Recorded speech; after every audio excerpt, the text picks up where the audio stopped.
Okay, let's go do the good ending.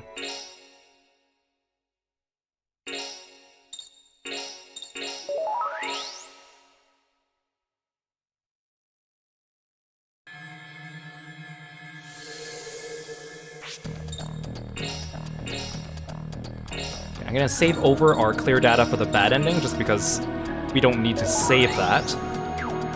Okay, one thing I'm gonna change, though, for this encounter with the boss, is I'm gonna change... You'll see why I'm gonna do this in a bit. I'm gonna change Anastasia's ring to a gamble ring. And then I'm also gonna take all these hit areas and give them to her.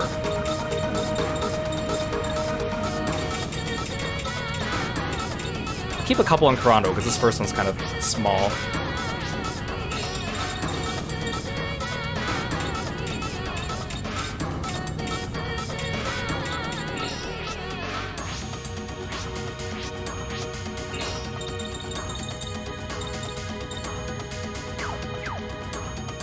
And then we're going to...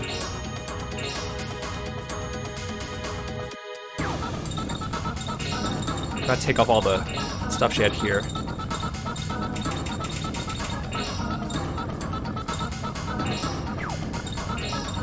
So I want you to remember this. So the gamble ring only has one hit area. It's an all or nothing. As long as you hit the gamble area, you'll do all your attacks. So right now she has like 3 attacks. If I hit the gamble area, she'll do all 3. That's important.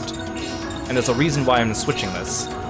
I'm also gonna give her... I guess I don't need the... I need the crucifix and I need the panoramic lens for sure. She'll take more damage if I take off this, but I need to be able to hit that.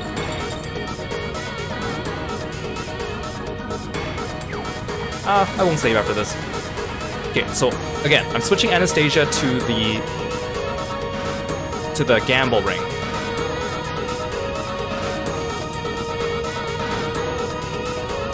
So this time when we talk to Jean, we're gonna pick the first option.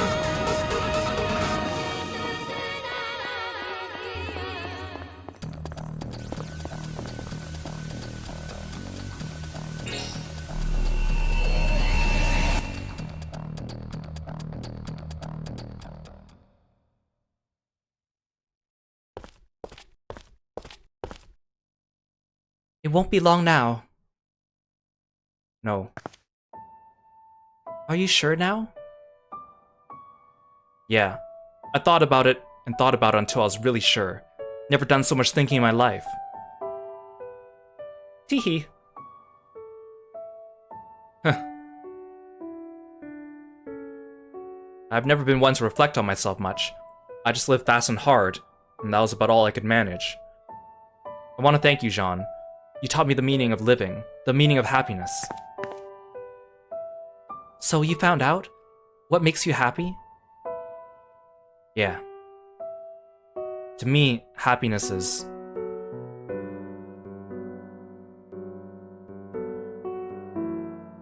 living life my own way. You did it! You found out what your own happiness was! Happiness is something you feel for yourself. Other people can't tell you what it is. You have to decide. Just like you were happy, Yuri, Alice was happy too. I won't worry about you anymore. Hearing your answer really made me feel better. Goodbye, Yuri.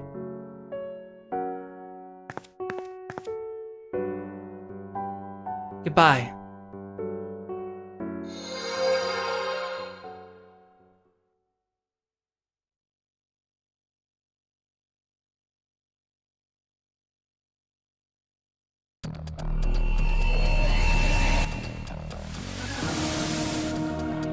Yuri! Yuri! Huh? Are you alright? Yeah, I just said my final farewell. Final farewell? To Jean. Oh! We were smiling when we said goodbye. Oh. So now, I've got no regrets. I'm not sure how we're gonna manage it, you guys, but let's make sure we all get out of this alive, okay? Okay.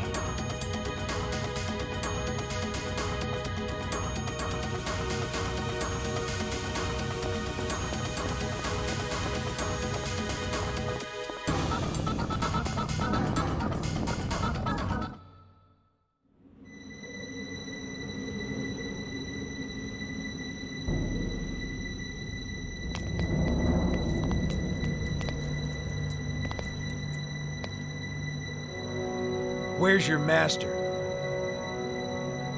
Behind us, on the field of Takamagahara. I suppose you won't let us by. The mutant apes live and die along with the master. If you want to fight him, you'll have to get through us. No problem.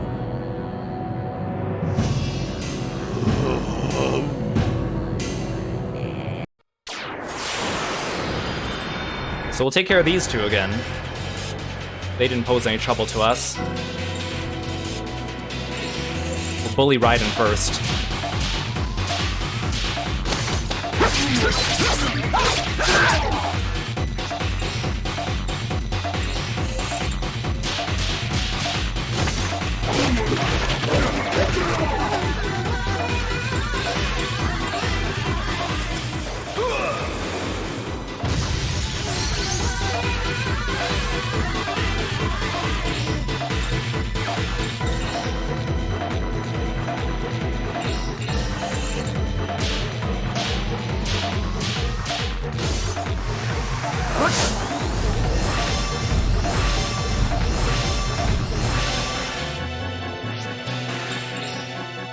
Did I ever take the picture?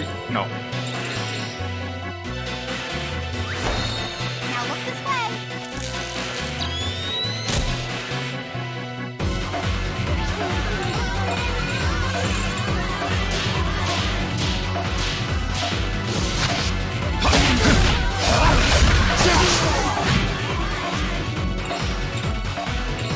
Got the gamble ring on.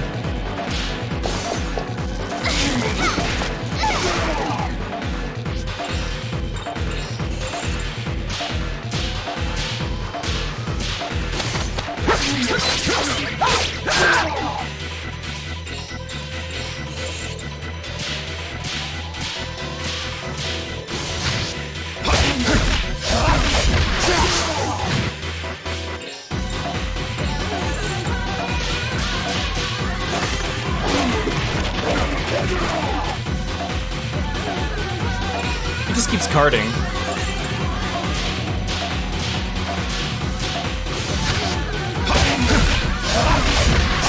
Probably because he knows he can't combo with Raiden right now.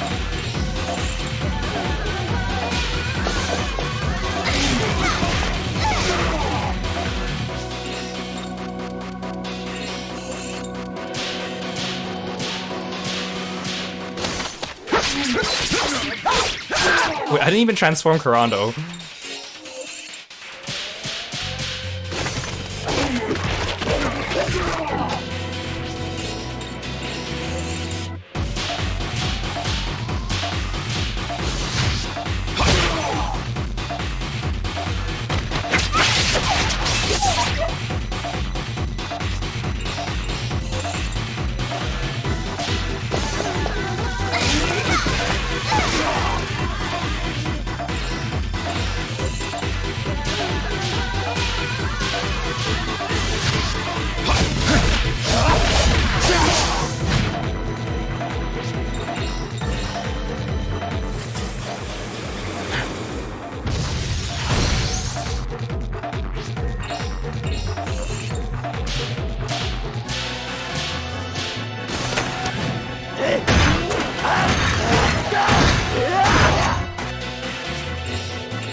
I'll cast again.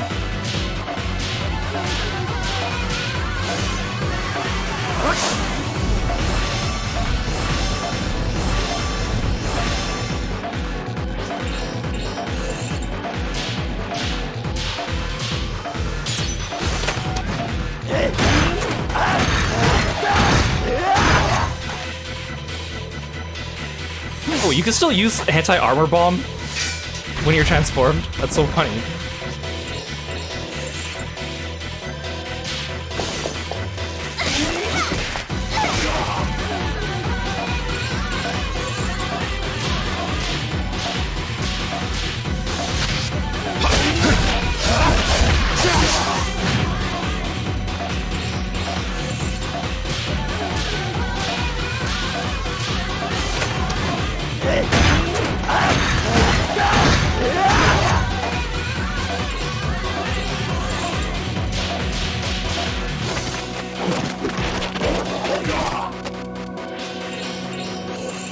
Why is he so dodgy today?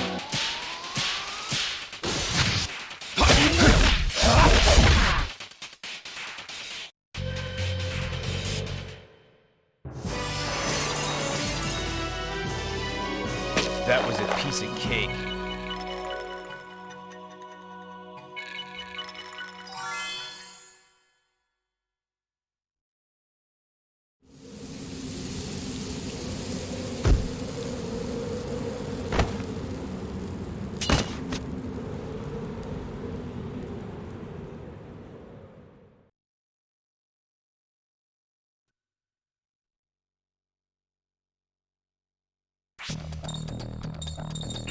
Yuri used a little bit of MP, so we're gonna give him back a little bit of MP.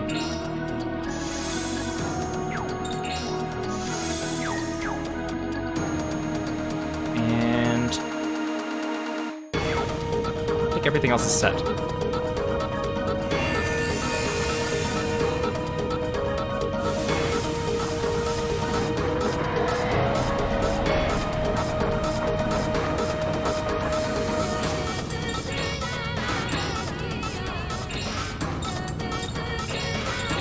Save here.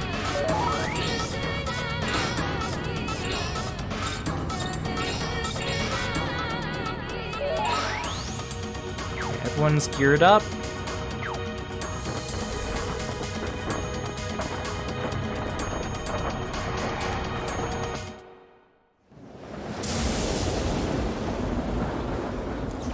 It's much better than having to redo the whole final dungeon again like in the last game.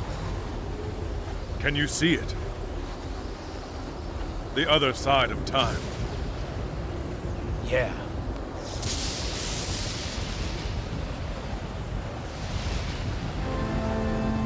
Well then, Let's go.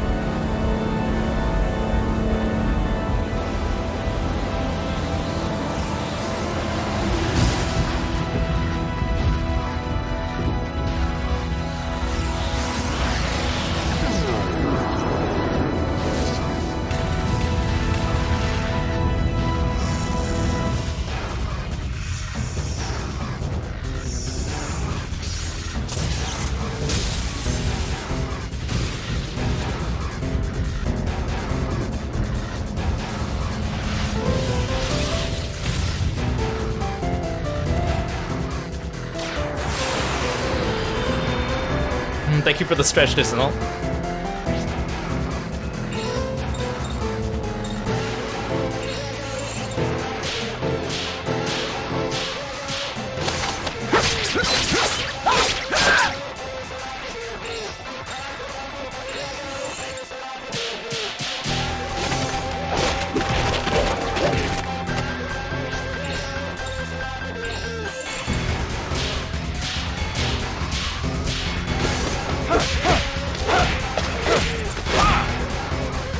Okay, so remember, we have a bunch of items, right? We might as well use them during this last battle.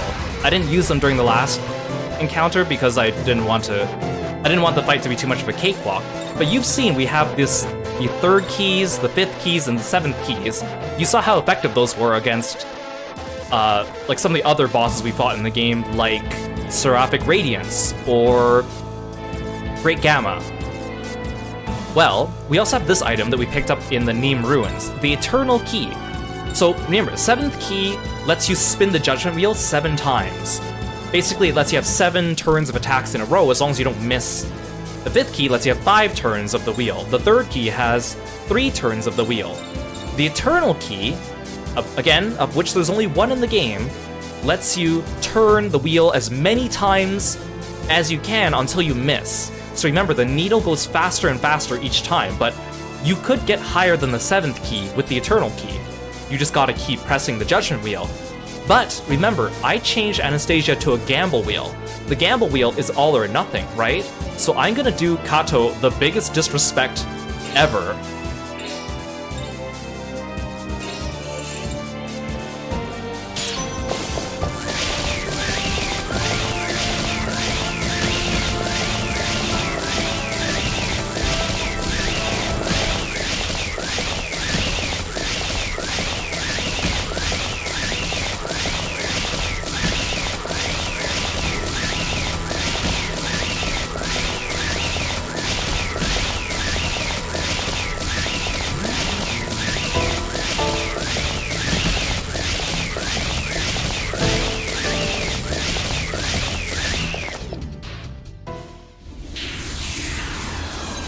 Goodbye. Death by egg. Yet again.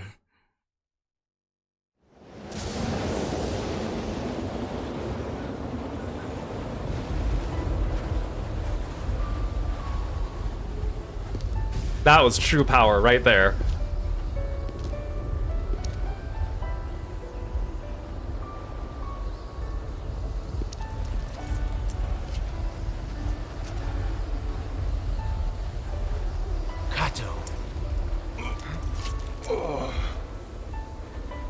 It's good that it ended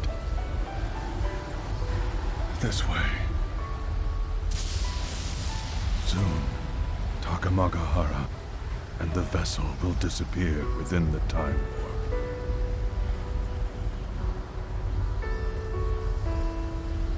Once you've set foot here, you can't return to the present. Yeah, looks that way. You must pray.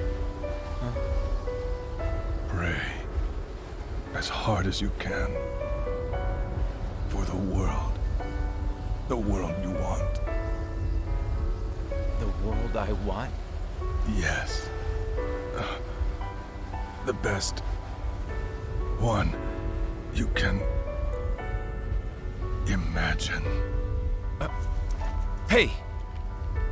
Then you can return. Kato!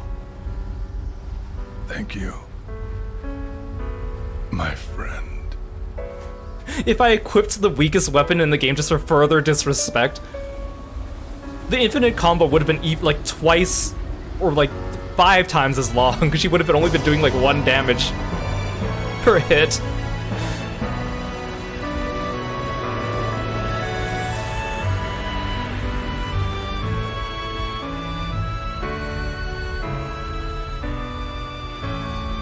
Yuri.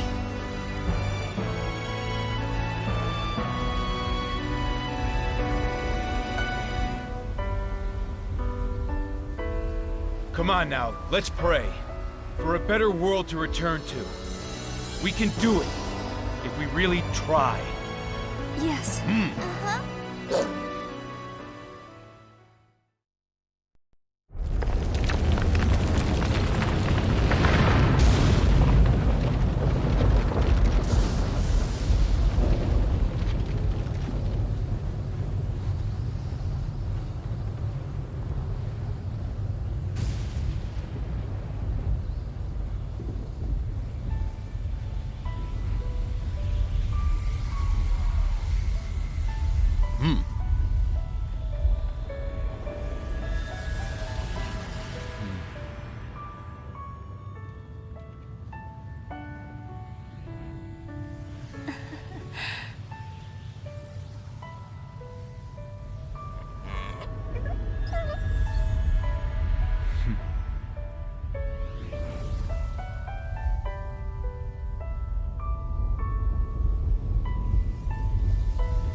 Looks like time's up. It's the mistletoe's curse. I knew I was living on borrowed time. Are you scared? No. Will you lose your memories too? Never. Yuri, Don't look at me like that. I'll see you soon. Why do they have to zoom in so close on their please faces? promise me. I don't want to lose you forever. Yeah. Gotta show off those lips.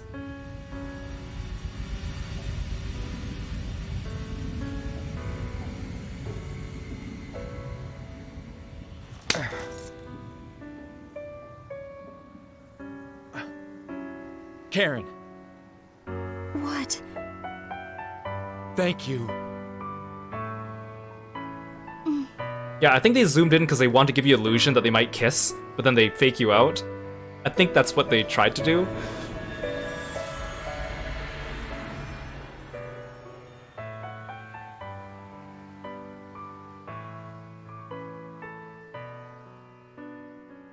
Sorry.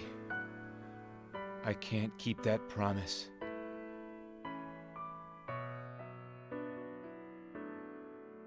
I know why you stayed there alone.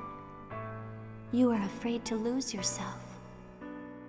You realized the only way to protect your soul and your memories was to die. The times you spent with your friends, your feelings for the friend you fought, all of your experiences to this point. All that is what made you what you are, made you into the man you are today. Yes, the man I know, the man I love.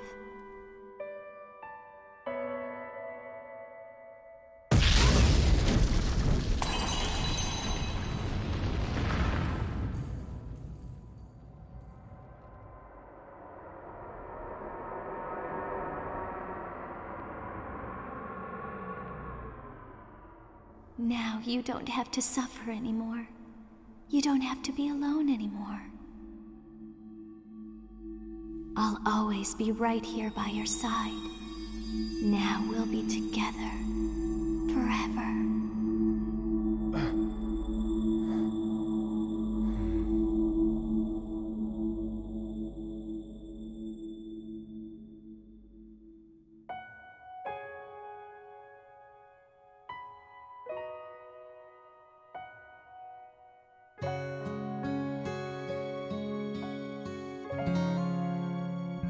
So you might be thinking to yourself, Kiro, how's that the good ending? It looks like he died. Well, the cutscenes after the credits change, so we'll wait for that. And we'll just enjoy this wonderful song again. Although I will say that the choice of cutscenes they use during this credit roll is interesting, because they like skip pretty important parts of the story. They skip straight from the part where Karen joins to meeting Lucia. Like, they skip all the cutscenes of like Joachim or Geppetto in between.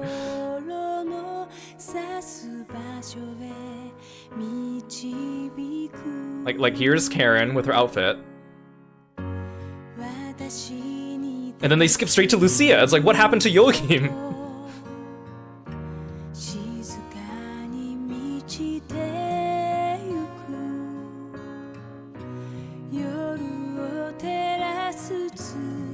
I guess some things we can talk about in the meantime, not plot related. When I told a few people I was gonna stream this game, a couple people told me that, oh, Kiro, are you sure you want to do that? I don't think this game still holds up. And I was like, I'm pretty confident this game still holds up. And I think I'm right. It still plays perfectly fine. The battle system works perfectly fine. It's still engaging and fun. The story's still fun. The characters are goofy, but also serious at times. It's got real heart to it, and the music is really good too. I think, playing it again now, one of my only complaints about the music is that there aren't enough tracks. Like, most of the dungeons use the same, like, cave music, and I wish they had more tracks. And after we got into the post-game, like, all the battles had Vicious 1915 playing, and I was like, I like this track, but could they not have mixed it up a little bit with a couple more battle tracks? Because they only had, like, 2 regular battle themes, 3 boss themes, 4 boss themes if you include Amon's boss theme and the final boss. But otherwise, there aren't that many battle tracks in the game, but they're really good tracks. Or like the track for the Neem Ruins is really good, but it only plays in the Neem Ruins. So you end up with all these places where they don't really have that much good music, but the rest of the game has really good music. So I think that's a little bit of a shame. Kind of like the first game, though. I mean, the battle system's obviously better than the first game, but just like the first game, once you figure out the strat, like, oh, I just buff everyone with Arc Gale and Arc Rage, suddenly all the battles become super easy unless you're very, like, under-leveled or geared. So I wish there was a little bit more strategy to that, or if you figure out how to block the boss's status ailment. Because, like, a lot of the Judgment Ring status ailments are really cool, right? Small ring, tight ring, reverse ring, like, these are all actually really cool mechanics. But you equip a pocket watch and suddenly you don't see them anymore, and there it is. But the Judgment Ring system is actually really cool in and of itself. Monster design, super cool, although I did find during the second half we just fought a lot of armored soldiers, which is not as interesting as fighting the demons. The cutscenes were longer than I remembered. And of course, it's got old voice acting, so not all the voice acting is amazing, but it's still, like, bearable. It's not like it makes you want to go cringe off the face of the earth. And I like the side quests. I think the side quests are fun and goofy. Like, the weirdness of them, like the wolf bout and the man festival, the Joachim picking up random items off the ground to use as weapons, like, those are still really fun and entertaining. And I like how you actually progress your characters by doing little mini side quests along the way, instead of just getting everything from leveling up. I think that part is actually pretty engaging and fun, right? And there aren't that many missable things, too, because in Shadow Hearts 1, so many of the things in the game are missable. You don't pay attention for like 5 minutes and you miss out on a bunch of important side quests. Here, you can backtrack and get almost everything. There's only a couple things that you can't, but otherwise, like, it's fine. The Judgment Ring customization is really cool. You can change the number of hit areas, you can change the size of the hit areas and the strike areas, the type of ring. Like, I think that's really cool because you couldn't do that in the first game. So I think, like, that is really innovative. The dungeon puzzles, I still stand by this. This has some of the best JRPG, like, dungeon puzzles, only held back by the fact that it's random encounters. Like, I think the puzzle for Battleship Mikasa was a really good puzzle. The Dog Shrine was a really good puzzle. Even the final dungeon had a pretty good puzzle, but the fact that it's random encounters means that you have to, you know, follow a guide or something like that. But the idea of the puzzle is actually really good. We don't see that really nowadays in dungeon design in a lot of JRPGs. I think this game and Tales of Symphonia have some of the best JRPG dungeon puzzles that require some thought that I haven't really seen since. In really unique ways, too. And then we also have, like, SMT3 also had pretty good dungeon design and puzzles, but again, held back by random encounters. I think the story of this game also has a lot of heart, and the world is so interesting. The fact that it takes place during World War I, you have, like, real-life characters fictionalized. So again, we have these artworks of all the characters and what they're doing, presumably, post-game.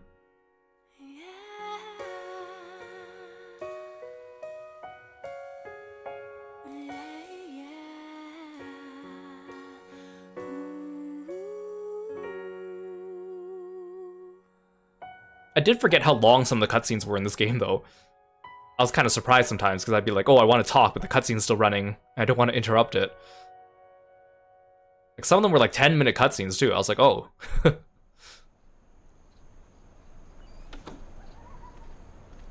1887, the capital.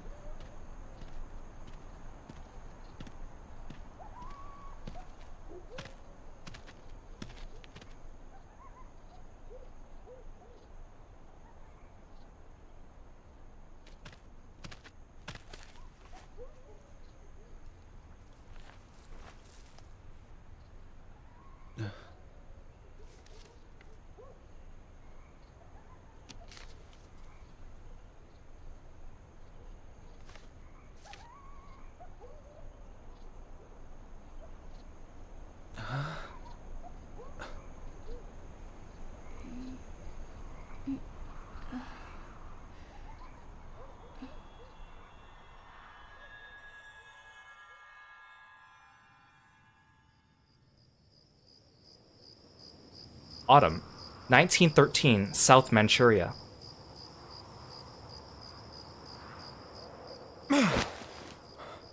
Whoa, that's bad. I almost overslept.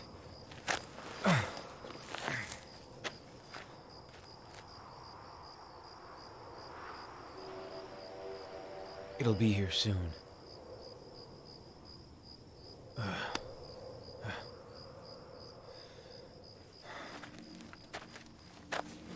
It's the world you secretly prayed for. The place your heart returns to. The time when you were the happiest. You can start your life over again.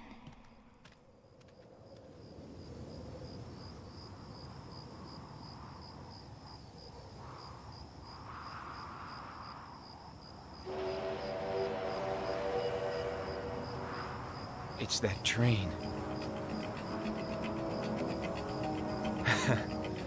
I kind of feel like a kid again.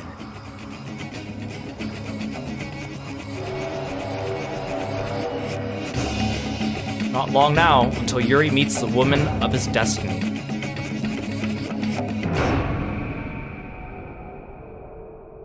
The end.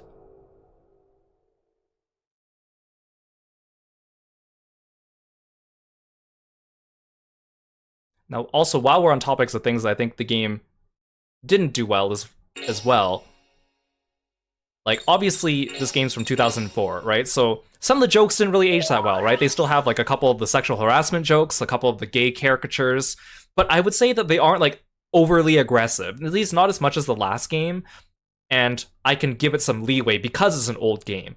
But I still think, like, a lot of the jokes they had, like, even just, like, the slapstick humor and stuff like that, too, still hits pretty well. And again, it's something that you don't really see. It's a weird mixture of the horror aesthetic with the goofiness that you don't find anywhere else. So I will address that some of the jokes are still kind of inappropriate, but for the most part, like, it's not egregious. Like, it's something I can overlook for the time of the game. So now if we go to the theater, there should be an extra cutscene for the good ending, and then we'll talk about kind of what happened there. Yeah, so now I have both endings here.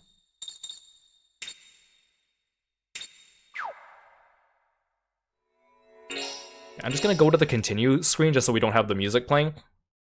So, for those of you that don't quite understand what happened, so we went into Takamagahara, which is kind of like this time-space warp that Kato's creating, because he wants to rewind time and set back humanity in order to, like, undo some of the sins and the awful things that humanity has done over the last, like, 100 years. So when they defeat him, he says, well, there's no way out of here, but if you pray and think about, like, the time where you're the happiest, or the time that you want to be the happiest, or your memories, that's your way out. So the characters do that, and Yuri's the last one there, and he kind of, like, stays behind knowing that he can't keep his promise to Karen. And then he seemingly dies, which, in another sense, also frees him from the curse of the mistletoe, as opposed to the bad ending, where he just kind of accepts the curse of the mistletoe and loses all his memories. So because all the characters are thinking about the time that they're the happiest to get out of here, they all kind of end up in different places, and the game doesn't really tell you where they end up, unfortunately. Unlike the first game, where Alice, like, monologues and tells you what all the characters kind of were up to after the game, I think they purposely keep it vague. So you can see that, like, Geppetto's hanging out with Cornelia, Corando and Anastasia are off having some kind of adventure together, Lucia's with Carla, Joachim's gone back to the wrestling ring, Blanca's decided to live with Yoshiko and Naniwa. And actually, I think it's very clever for Anastasia, just because, you know, historically, Anastasia, you know what happens during the Russian Revolution and all, right? The Tsar's family gets assassinated, but Anastasia, famously, they never find her body, so a lot of people come up with conspiracy theories about how she escaped and stuff, or found a new life, or became someone else.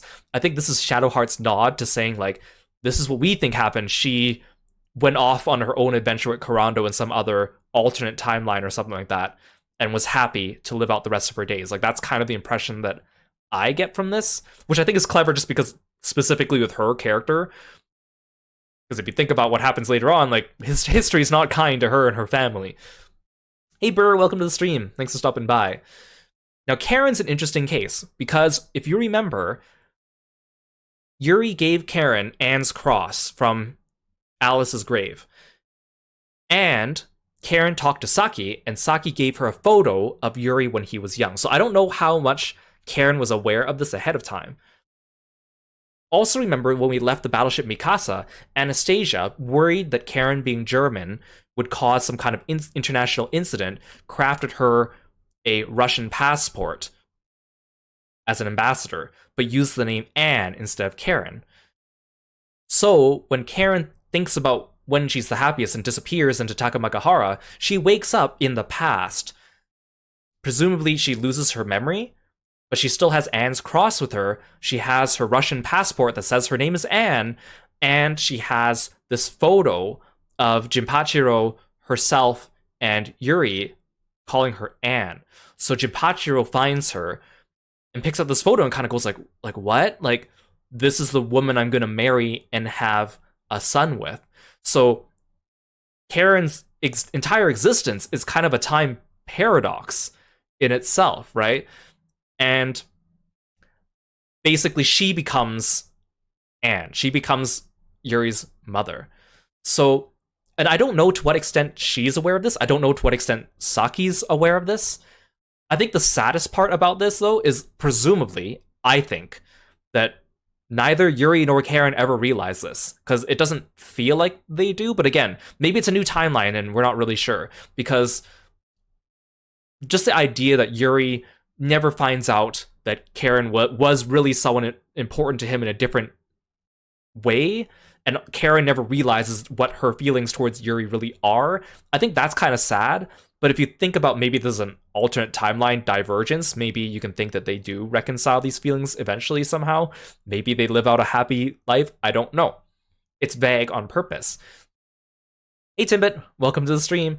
I think what they were trying to do, and I think it's a cool twist, but also I think the reason why they did it was because, Yuri Alice is canon, right? Like, there's no going around that. Yuri Alice is completely canon. But and Alice is dead in this game, and they wanted a new heroine. They wanted the heroine to still have feelings for Yuri, but they didn't want to just discard Alice, so they kind of went around with this by saying, oh, surprise, twist, she was actually his mom all along. I think that's their way of trying to put a new heroine in the spotlight, have her have romantic feelings with Yuri, which are unrequited, and still explain it so it's not weird.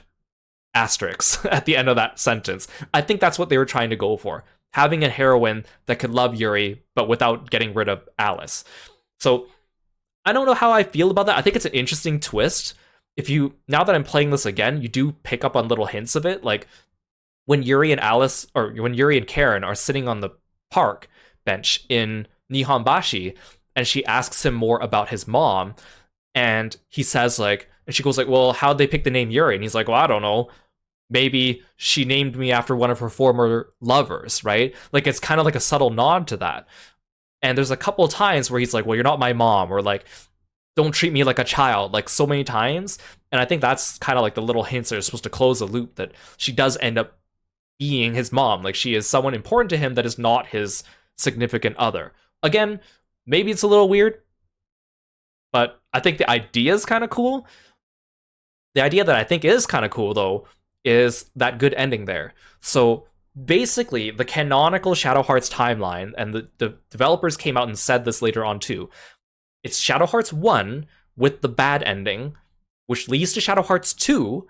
Shadow Hearts 2 ends with a good ending, which sends Yuri back to Shadow Hearts 1, where he gets Shadow Hearts 1's good ending and saves Alice. So it's Shadow Hearts 1, bad end, Shadow Hearts 2, good end, Shadow Hearts 1, good end. So in the end, he does manage to save Alice. But again, we don't know what happens after that, right? When he saves Alice at the end of Shadow Hearts 1, if that's a good ending, and if it doesn't lead into Shadow Hearts 2, then what happens? Does he ever meet, everyone else? Does he ever meet, Joachim and Lucia and Karen and Corando and Anastasia and Blanca? We don't know, right? It's just not, it's left vague on purpose, which I think is why they show us only vaguely what happens to all the characters. So you're just supposed to use your imagination and figure out what happens and just assume that they found something happy. Because none of the core cast of characters here appear in Shadow Hearts from the new world, right? So it is something that you just kind of are left to your own devices, right? Does everyone keep their memories of the events, or did everyone forget it? That's also another question, right? I don't know. Karen forgot her memories, so it's like, did everyone else forget? But Kurando and Anastasia are still together, and Blanca found Yoshiko, and Lucia went back to Carla, so I'd assume they kept their memories, but I don't know, right? It's really vague. So, in Shadow Hearts from the New World, the third game, only a couple characters return, and of course they're minor characters that don't make mention of what happened in this game, so it's left entirely to your imagination. Which I think it's good, because I think the way this ending works, I think if they gave a definitive answer on what happens afterwards, we kind of wreck it, but also I kind of want more, right? I want more. Especially because a lot of the other party members didn't say anything when they were confronting the last couple bosses, right? They have very little dialogue. It would have been nice if when Kato was kind of saying his thing to Yuri, everyone else kind of like chimed in with a couple lines about why they're fighting for the future or whatever. Would be kind of nice. It would make the cutscene longer, but I think it'd be kind of nice. And the fact that they all just kind of gather around and say goodbye and then disappear, that part leaves me a little empty on the inside. But I'm just going to have to imagine that everyone's happy, living out their best lives. And I don't know, does this just create alternate timelines and universes too? Like, how does that work? I do think in the bad ending, though, it is kind of sweet that Roger is actually such a good friend to Yuri. Like, he cries when he sees him. He adopts Yuri as his son and kind of, like, helps him live out this nice, quiet life that he wants without burdening him with any of these things. Like, Roger's actually really, really nice. Like, despite his weirdness and, like, the moments where he's, like, the butt of a joke, it's like it's really sweet, and it's a sweet little old man. Now, a couple things about this game too. So I actually only found out, A Zeta, welcome to the stream. I only found out a couple years ago they released some unreleased materials. And so Shadow Hearts, the third game, Shadow Hearts from the New World, is not, it's a third game in the series, but it doesn't follow this one directly, in that it barely mentions the events of this one, and only a couple characters reappear, like Roger. Because Shadow Hearts Covenant in Japan was released as Shadow Hearts 2. In the English version, it was Shadow Hearts Covenant, but in Japan, it was Shadow Hearts 2. Shadow Hearts from the New World, even though most fans will call it Shadow Hearts 3, in Japan, it was not released as Shadow Hearts 3. It was Shadow Hearts from the New World, right? It did not have the number 3 in it. It's kind of almost like a spin-off. I found out only like a couple years ago that they actually planned an actual Shadow Hearts 3 at one point in time and canceled it. And I was so mad because I came across this. This is artwork of what they were going to do with Shadow Hearts 3. It was going to be about Yuri's father, and he would be journeying with Kurando's father, whose name was revealed to be Kiheta Inugami. And look at this art. Look at what we could have had. We could have had this game. We could have had this game with Jinpachiro and Kiheta. And we didn't. Look at this. We could have had it all. We could have had an actual Shadow Hearts 3, and it could have looked like this. And instead we got From the New World. I'm actually surprised. I look back at the dates that From the New World came out. It came out like the year after this game, which is crazy. Like, they came out so soon. I thought it came out like a little bit afterwards. It came out like really soon afterwards. We could have had this. And look, I even found this. So this is a picture of Jinpachiro and Kiheta. And this is another picture I found. This is Kiheta with Saki and a young Kurando, and it seems that Kiheta has the Juten Doji transformation, so he has like the ogre transformation too. Look at this art. We could have had it all. We could have had an amazing Shadow Hearts 3 that was actually about these characters, and we didn't get it, and that makes me so mad. That makes me so mad. We could have had it all. There's another artwork too of Kiheta and Saki, but it's like really low resolution, so I didn't want to show it on stream because it would look bad, but you can find it on the Shadow Hearts wiki, which is where I found this information. Now, something else I want to show you guys. So, I mentioned that this game in Japan had a director's cut. So, Shadow Hearts Covenant Director's Cut was released in Japan the year after, only in Japanese, never got localized. Had a couple extra things, some quality of life improvements. It had 2 new dungeons in it, optional dungeons.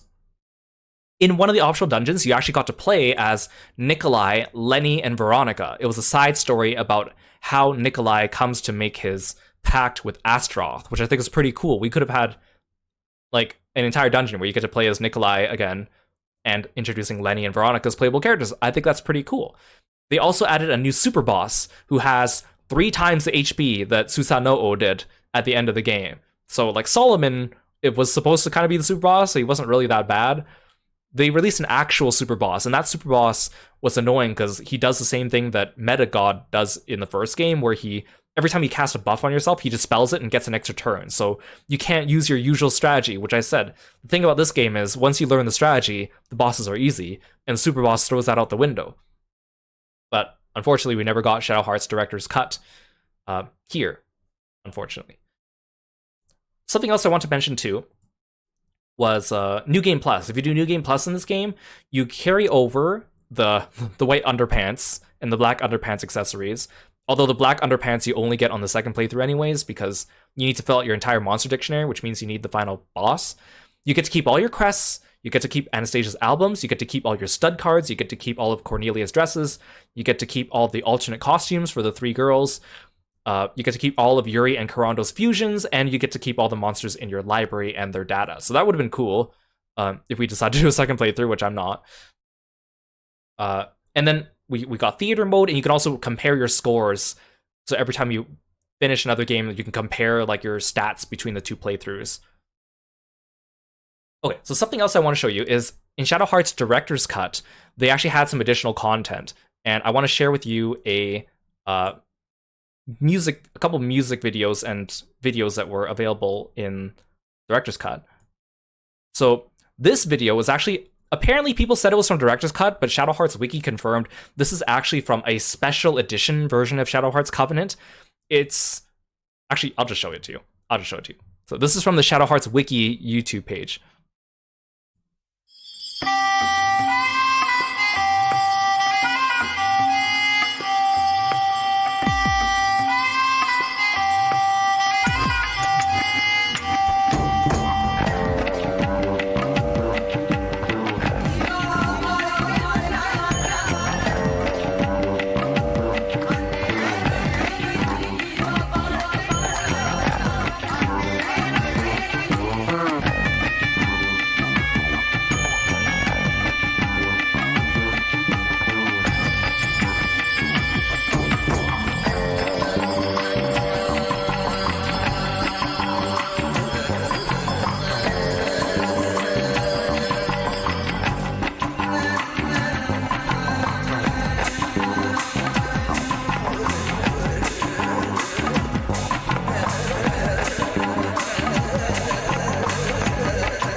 Look at them go.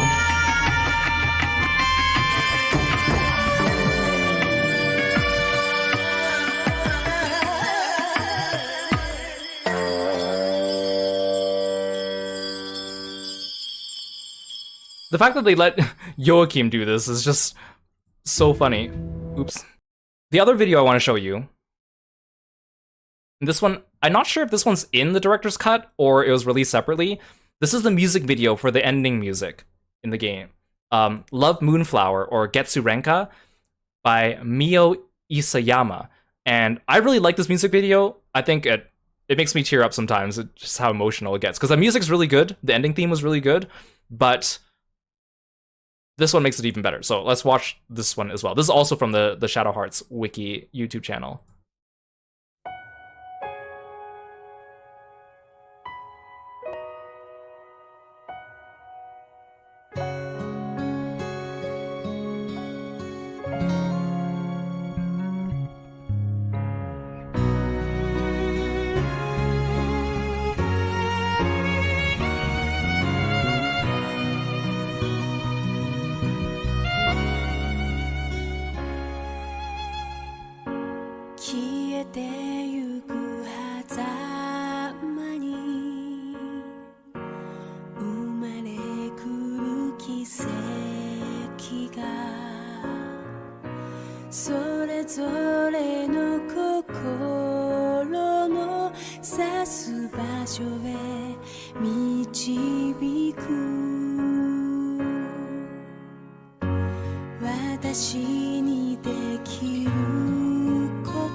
静かに満ちてゆく夜を照らす月のようにあなたを見守るのその深いあなたの想いをあなたの求めてる絆を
I love Shadow Hearts, man. I need more Shadow Hearts.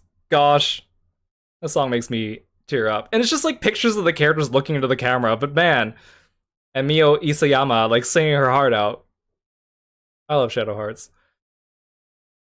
I guess all we can do in the meantime is pray that we get Penny Blood. And I do plan to stream Shadow Hearts from the New World, but we'll probably take a break before we get around to it. And a lot of people don't like From the New World, and I think it's actually not as bad as people think, but it's definitely not as good as Covenant. So that is unfortunate.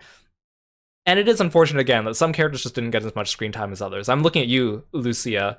Although apparently in Director's Cut, Lucia also gets extra cutscenes with Veronica, because they both studied under Carla, so that would have been kind of interesting. Now, if you were starved for Shadow Hearts content like me, there is one other rabbit hole you can go down, although I don't know if you actually want to go down this rabbit hole, but I will tell you about it anyways, because it is amusing. So there's another game out there. Kieran knows exactly what I'm about to say, because he's been telling me I should play this, and I refuse. There's another game out there called Chaos Wars. It was for the PS2, and it's like a crossover game between, like, multiple different franchises, and it has Shadow Hearts Covenant characters in them. In fact, I think it has like all the playable characters plus like Alice and Roger, and I think like Great Gamma's in it, and like a couple of the other random like characters. Nikolai's in it. It's a crossover game, but when that game got localized, it was, people know it notoriously for how awful the dubbing was.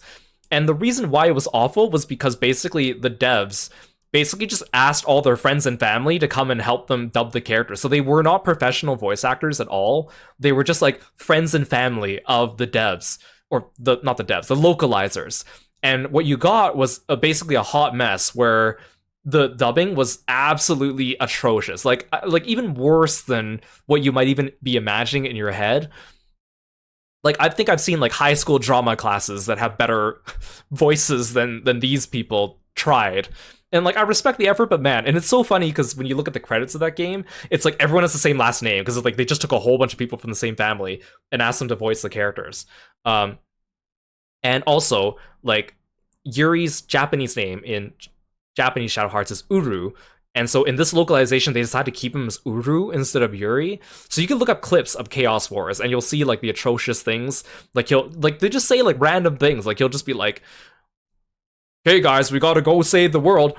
Hey, you smell nice. Okay, let's get going, guys." Like, it's really weird. Or there's also this one part that is like notorious, and like me and Kieran quote this back and forth all the time, where like Nikolai's like antagonizing Karen, and she goes like, "Stop it, Nico." Like, it's just awful.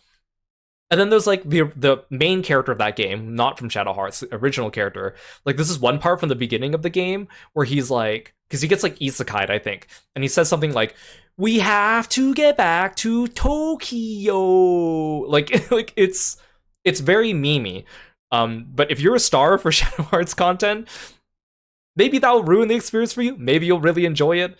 Also, the characters are all drawn in this like chibi style, and it's not like awful, but because it's an old game, all the pictures you can find of it online are like really low quality, like really crunchy quality. So they're really bad looking, or they're like stretched or squished.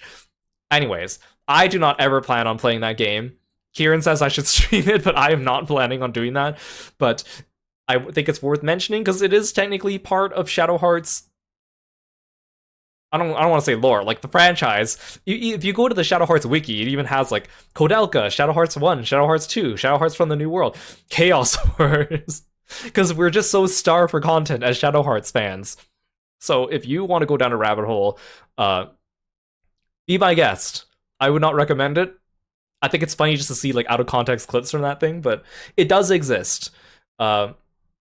Would I rather stream Kodelka or Chaos Wars? Kodelka, 100%. I do not plan to play Kodelka. I would rather play an actual game than Chaos Wars. But it does exist for those of you that are morbidly curious and are starved for more Shadow Hearts content like me. But there you go. There's Shadow Hearts Covenant, one of my favorite games. I'm not sure if it's still in my top 10 favorite games. It might have been booted out by now. I have to like rethink my list. It's still like pretty, I think it's at least within the top 20 though. I think I still love this game. I think it has a lot of heart. I think the messages behind it and like the ending that they were going for, I think there's a lot of like honesty in it, and I really enjoy that. Plus, like the humor, I think the offbeat humor, for some reason, I really like it, and it's just not something you really see nowadays. I miss it, man. I miss it. And the dungeon design, and the Judgment Ring. And honestly, some of the character designs too, and the music. There's so much I like about this game. So I'm really happy to be able to share it with you, for anyone who has played it before, or anyone who is new and joined me on this playthrough. Thank you very much. I hope you enjoyed it, and I hope it gave you enough of the game. We pretty much did like 100% playthrough of Covenant, actually. I think we pretty much did everything. The only thing is, like, I didn't get the extreme accessory. I tried so hard to get all the strike areas in the first half of the game, and then when I didn't get the extreme accessory from Nanoma, I just kind of gave up, and I just went for the regular strike areas for my own sanity. But you could definitely do it, especially if you buy, like, a whole bunch of strike expanders. But, yeah. Fun game, fun game. I think Yuri's probably one of my favorite, like, video game JRPG protagonists. I think he's just cool. Fist fighting. He's got that, like, sarcastic attitude, but he's also, like, badass. But he's also silly at times. I really like Karando, actually. Karando's another one of my favorite characters. He's just cool. I like his design. And Anastasia's just cute. And Blanca's such a good boy. That's why I have to always use him in my party. But thank you so much for joining me for Shadow Hearts Covenant. And we will continue playing Fire Emblem Blazing Blade this week. And in the future, Shadow Hearts from the New World. But maybe not the immediate future, but in the far future. And fingers crossed we eventually get Penny Blood. Please, I want to get Penny Blood, but things aren't looking too good, so I will try not to jinx it. Let's see if anyone's streaming right now that we can go raid. Oh heck, let's go raid the other biggest Shadow Hearts fan I know, and who is also playing Fire Emblem right now, Psycho Reaper, but don't tell him. Let's go surprise him, and I'll see you guys tomorrow for more Fire Emblem. Take care, guys.